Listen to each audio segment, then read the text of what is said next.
Alright guys, welcome back. Ocean Protocol Explained. Today we're going to talk about how the Ocean Protocol is the United Nations' only crypto investment and how Ocean Protocol is going to clean up the internet. So when I was growing up as a kid, my mom was always wary about what I watched on TV, especially those with adult content.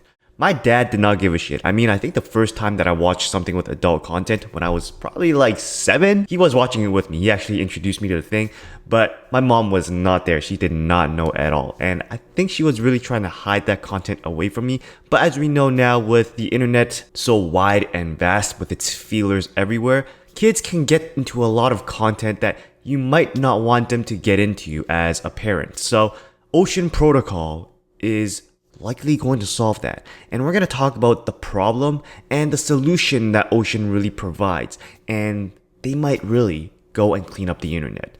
So other than that, if you are new to this channel or if you are a returning viewer but you haven't subscribed yet, then what are you waiting for? Please be sure to smash the like button, smash the subscribe button, and now, let's jump into the video. Now, to start this video, we really have to start talking about the value of data. You can imagine that since the advent of the internet, we have collected tons of data. By 2025, they're expecting data to grow as much as more than 160 zettabytes, or ZBs.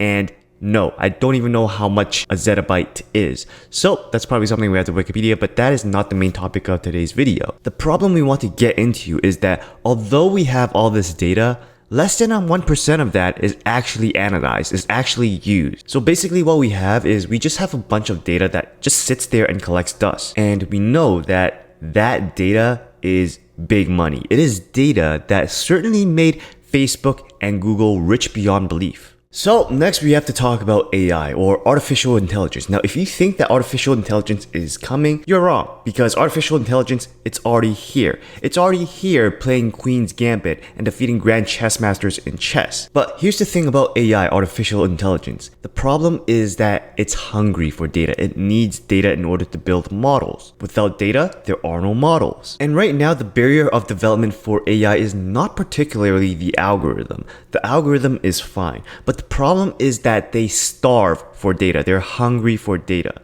And all data originally comes from a real source. Like how when we are playing on the internet, that data is probably mined by Facebook or Google. When we take a look at ads, that is mined by Google or Facebook. So the problem really is that when we have centralized companies like Google and Facebook, they're not really there sharing their data with us. And that's not all to say that moving data is actually very slow and expensive. Imagine you're downloading 30 terabytes of data. That is going to take quite a long time. If you're downloading that on Wi-Fi, it might take, several days to several weeks, depending on how fast your internet speed is. And 30 terabytes is basically how big the human genome is. So here's the problem with data sharing. It's very dangerous.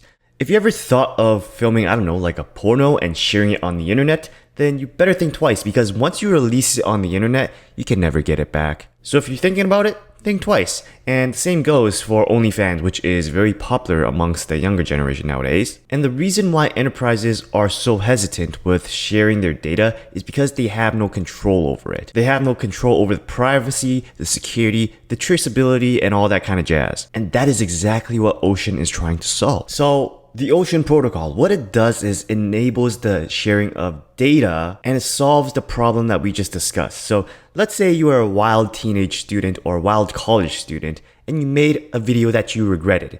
Years later, you can actually still have control over that and pull it off if you want to. You now have control over the access, and a part of me is like, I don't know about this, because adult content, X-rated videos are a big industry. It turned a bunch of young men in our generation to, a bunch of mindless zombies. So this part, I don't really support about Ocean, because SEX sells. So the Ocean Protocol really has 3 actors. One is the provider who provides the data. 2 is the consumer who consumes the data.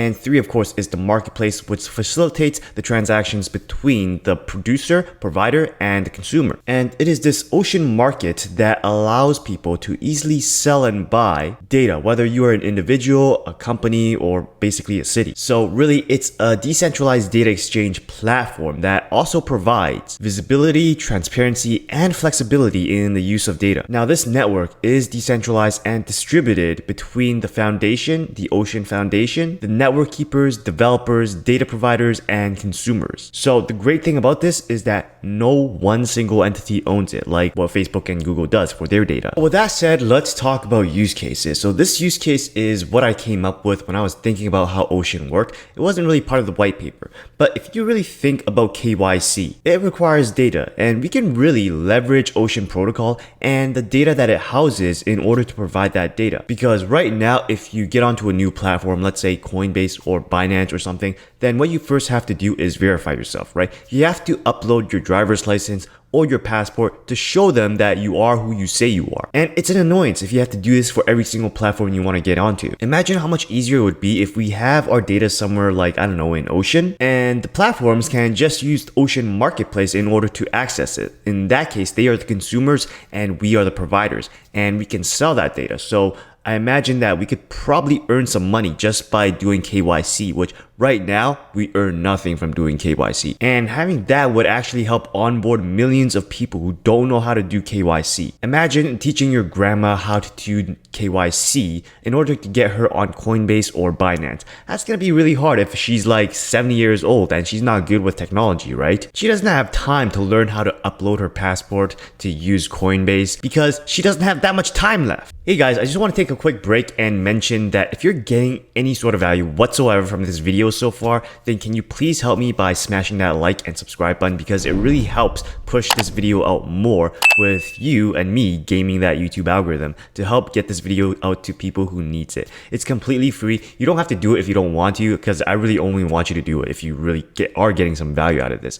Other than that, let's get back to the video. With that said, let's talk about the Ocean-omics or the Tokenomics. So Ocean already has a bunch of tools in its platform which requires Ocean to use. So what that means is the more activity there is in Ocean, that means that the network effect will bring more people in. And more people would mean that more people would probably want to hold Ocean. They'll probably want to stake it, and when they stake it, that takes the supply out of the circulating supply, which means that with growing demand and lowering supply, price will only rise. That is simple economics. So more usage would also lead to more network revenue. So this is how the revenue model works. The more people that uses Ocean, that transacts in Ocean, each transaction is going to have a burn in it, which means that some of the Ocean supply, the fees that are paid, is going to be burned. Some of the fees are going to be paid to workers who are building Ocean tools, for example. The Ocean DAO is kind of like the foundation, and some of the transaction fees that occurs on Ocean actually goes to the DAO so that the DAO can use those fees in order to fund new projects that are starting out on Ocean. But here's the catch.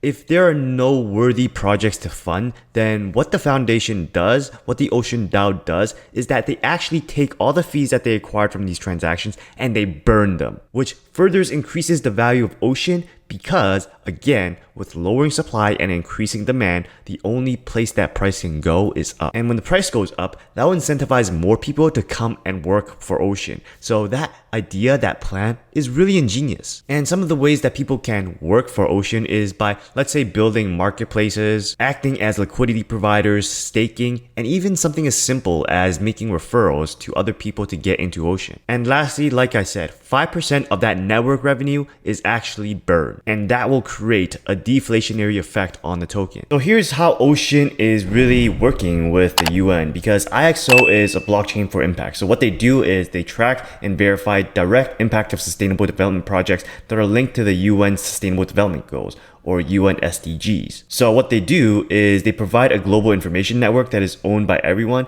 and anyone can create their own impact projects and participate as a stakeholder in the projects they believe in. So what they're doing is that Ocean protocol, like I said, they are working with AI, and point of AI is that it needs data. So together with IXO and Flow, they are working on a project by IXO called Planet or Plastic, which focuses on 3 UN SDGs, which is consumption, climate action, and life below water. So the data that is going to be collected from Planet of Plastic is going to be made available to AI for good foundation projects via Ocean Protocol's decentralized data sharing protocol. So this will be used to foster the development of innovative AI solutions that will address the UN Sustainable Development Goals. So that's not all. If you go to oceanprotocol.com/collaborators, look at ITU. That is actually the International Telecommunication Union, and that's a specialized agency of the UN. So what they're doing is BigChain DB, which is the company behind Ocean Protocol, is going to aim to address the standardization requirements of IoT,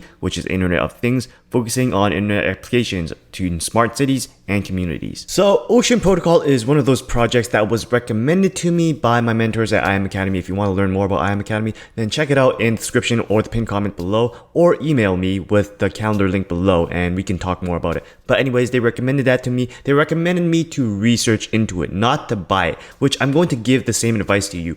Research into Ocean Protocol, see if it fits into with your vision, and then make a decision of whether to get in or not, right? But I really do believe, if I remember correctly, that there was only 2 projects that the UN was working directly with. One of them we know is Ocean Protocol. The second one I really forgot. I think it was Polkadot, but don't quote me on that. But otherwise, I hope you got some value from today's video. If you think that you know more now about Ocean Protocol, now that you watched this entire video, than you did at the start of this video, then if you don't mind smashing that like and subscribe button, check out these other videos on cryptocurrencies and passive income.